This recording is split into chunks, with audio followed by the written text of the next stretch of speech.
Guys, magluluto po tayo ngayon ng adobong sitaw.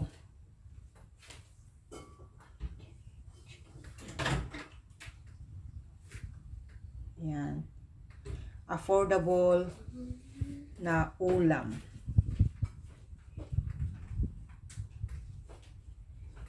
Ayan po ang ating mga ingredients. Ayan. Ang sitaw. Hindi po yung ating sitaw sa Pilipinas, pero pwede na yan.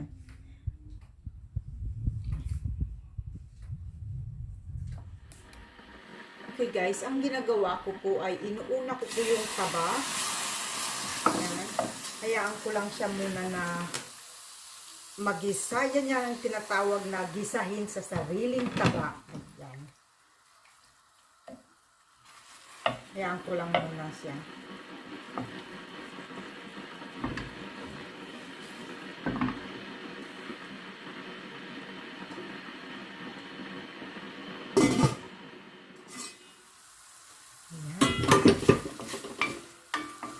Ayan lang po natin na lumabas muna yung mantika, sariling mantika niya. Gusto ko kasi yung taba niya is medyo yung lutong-luto talaga ang taba. Yun ang gusto ko.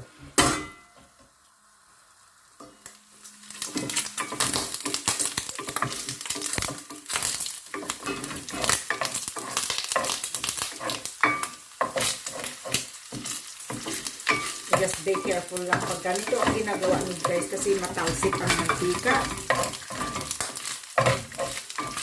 Kaya ayan, may panangga ako yung takip.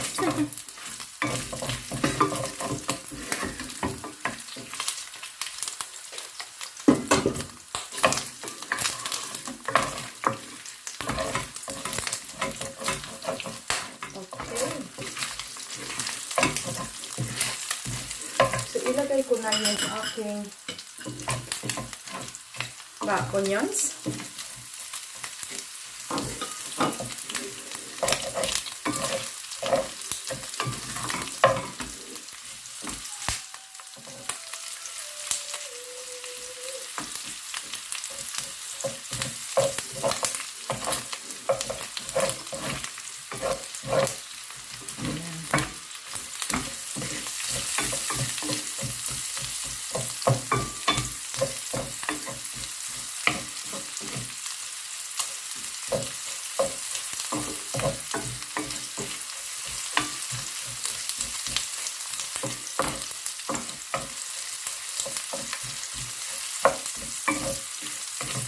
Po ang madalas namin na ulam noon nung sa probinsya. Wala ngang baboy noon eh. Basta gulay na lang at saka mantika, igisa na lang sa mantika, tama na yun. Kasi pagka taghirap, laking hirap ka, laking mahirap, wala, ang karne ay isang lang, makatikim ka lang yata pagka mayroong ipipikit lang ng magulang mo. Kasi imbes na ipambili ng karne, bigas na lang. Ganon kahirap ang buhay namin dati guys. Okay, bawang.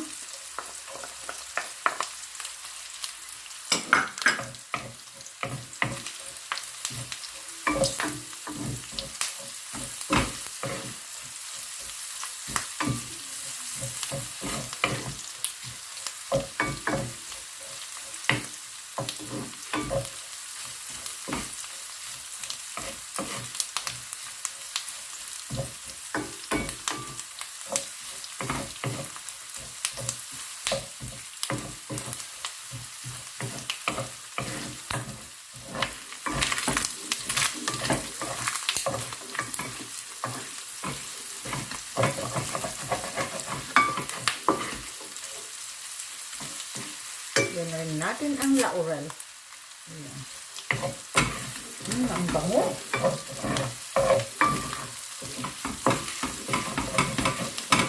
Ayan, medyo nag-brown na yung taba. Pwede ko nang ilagay yung yung laman. Ganyan natin yung laman.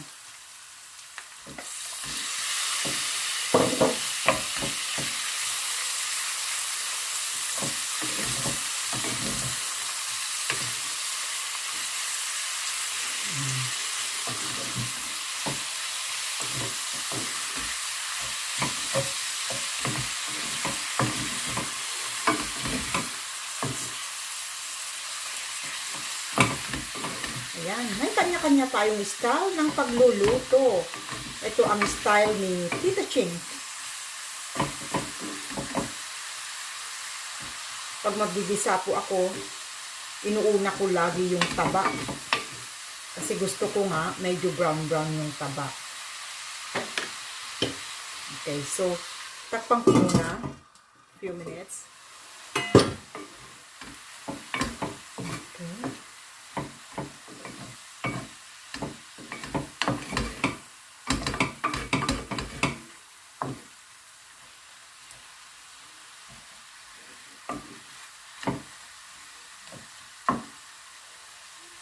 Okay. Para po kumapit ang lasa, ilalagay ko na itong mga spices ko like yung black pepper, 1/2 teaspoon, and 1/2 teaspoon as well ng salt.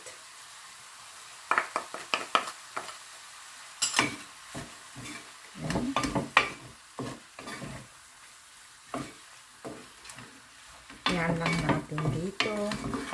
Kumulo. At saka yung toyo, ilalagay ko na rin, guys. Yan. And then, hayaan na natin siyang kumulo ng kumulo muna.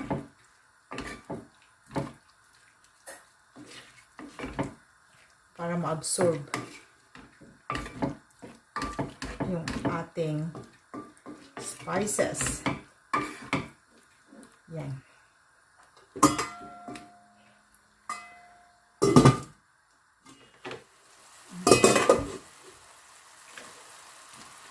Ayan.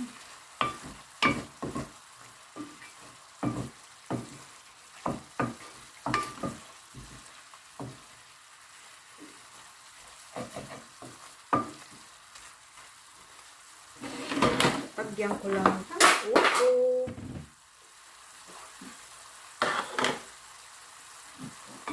Lagyan ko lang po ng konting tubig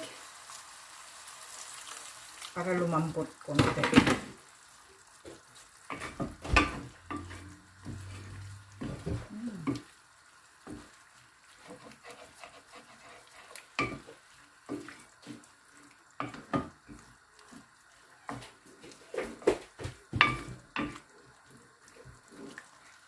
See, ayan.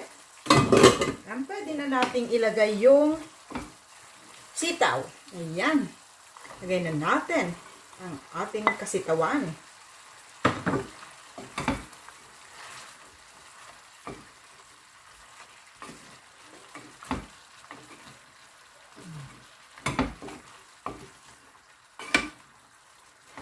Ayan.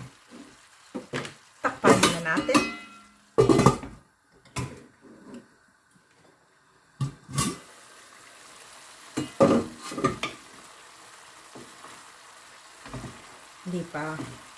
Hindi pa luto. Mamaya ko pa ilagay yung vinegar, guys, kasi hindi pa hindi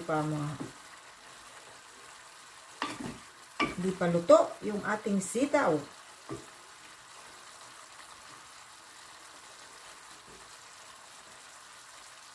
A few more minutes.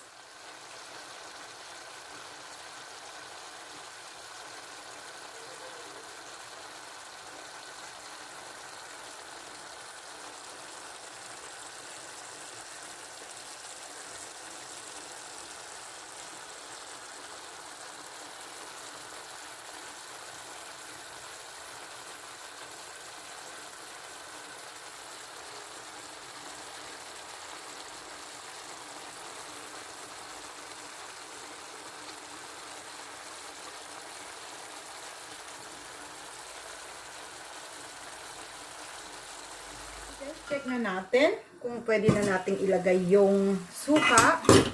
Ayan. Lumambot na yung sitaw. So, ilalagay ko na yung suka. Ito, ilagay na natin. So, hayaan muna natin siya. Huwag muna natin tatakpan. Hayaan na natin na maluto yung suka. At huwag hahaluin. Pagkalagay ng suka, huwag hahaluin at huwag tatakpan. Hayaan muna natin muna na sumingaw. para hindi lasang hilaw na suka. O, diba? So, yan. Hayaan muna natin.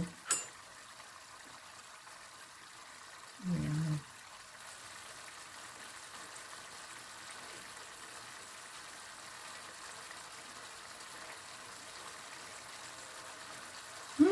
Ako'y nagugutom na. Matagal na akong hindi nakakatikim ng ganito. Adobong sitaw.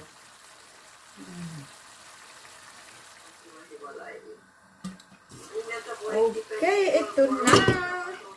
Tikman ko kung luto na yung sitaw natin.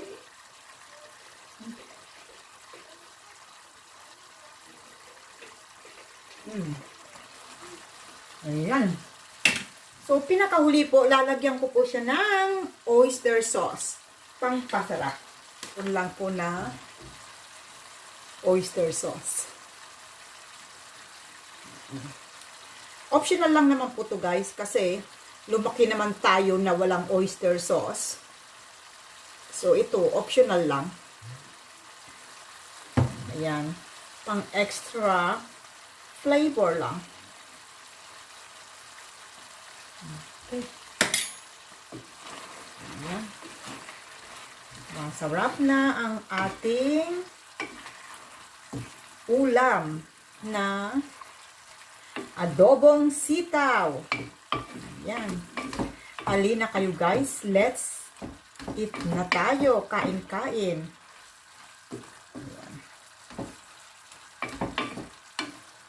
Okay guys, so ayan po, isa na naman pong affordable na ulam nating mga Pinoy. Ayan.